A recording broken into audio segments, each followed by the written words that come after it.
Du Trizac. Il n'a peur de rien, sauf peut-être des qu'on orange. Ben Mulroney est avec nous. Ben, bonjour. Bonjour. Bonjour. Juste un mot, on essaie de l'inviter, là. Stephen Guilbeault, qui sort sur Mark Carney, qui dit qu'il est pire que Stephen Harper. Là, on essaie d'inviter Stephen Guilbeault à l'émission, puis pas disponible. Il est pas en disponible. tout cas, pas demain. Ah bon, OK. Ben, on va sûrement l'entendre à Radio-Canada. Ça, il est plus approprié. C'est quand même étonnant de voir l'ancien de Greenpeace dénoncer son propre chef de parti. C'est pas surprenant du tout. C'était l'alliance que Justin Trudeau a mis en place entre les radicaux de l'environnement et les politiciens. Donc, il a les gauchistes, certains membres qui seraient très à l'aise dans le parti NPD ou Green, se trouvent pour le moment dans cette alliance qui a été créée par Justin Trudeau. Quand M. Carney est devenu le chef du parti, il a vraiment pas eu beaucoup de temps de transformer ce parti en son image. Donc, il fait son possible de maintenir le contrôle de cette alliance dans la face de certaines réalités et les réalités sont les désastres causés par les lois de M. Trudeau. Donc, quand M. Carney dit qu'il veut développer de façon responsable nos ressources naturelles, le camp de l'environnement que faisait partie M. Guilbeault, il se disait attends, c'est pas pour cette raison que je suis entré en politique. Je suis entré en politique en fait pour exactement l'opposé, garder tout ce qu'il y a sous nos pieds. Mais penses-tu que Stephen Guilbeault risque d'être un crosseur de plancher, de se ramasser au NPD?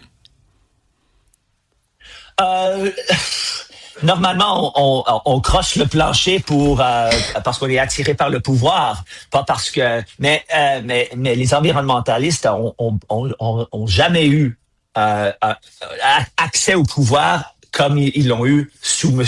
Trudeau.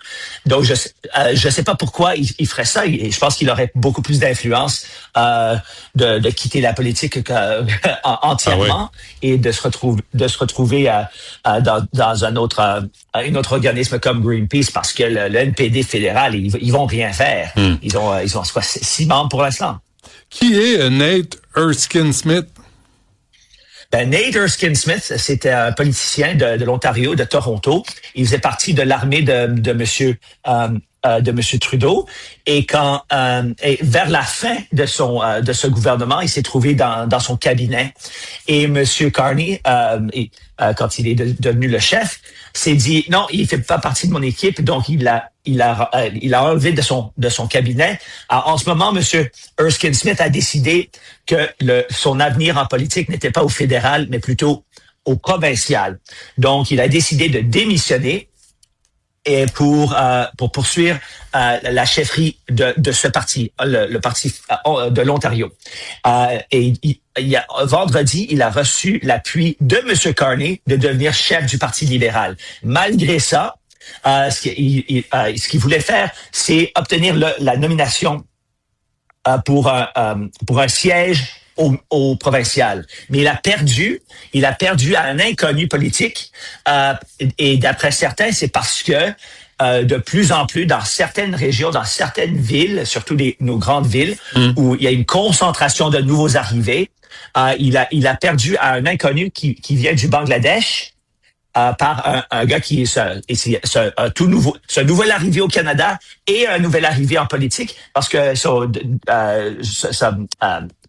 métier c'est il vend des pizzas mais il vient du Bangladesh et il a eu et oublie pas au provincial pour les nominations les non-citoyens peuvent voter.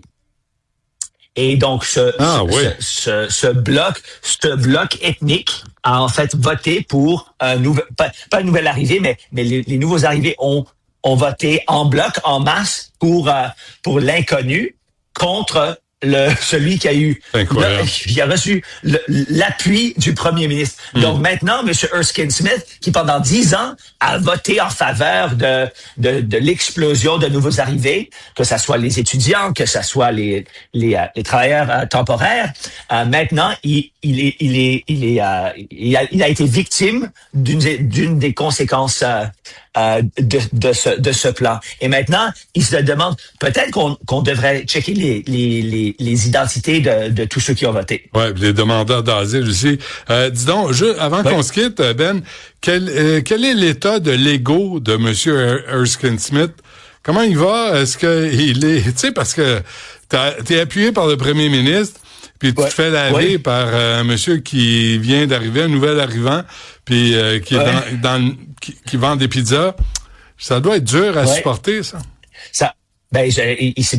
Honnêtement, c'est venu comme un tel choc que honnêtement, les journalistes lui ont demandé qu'est-ce que tu vas faire maintenant.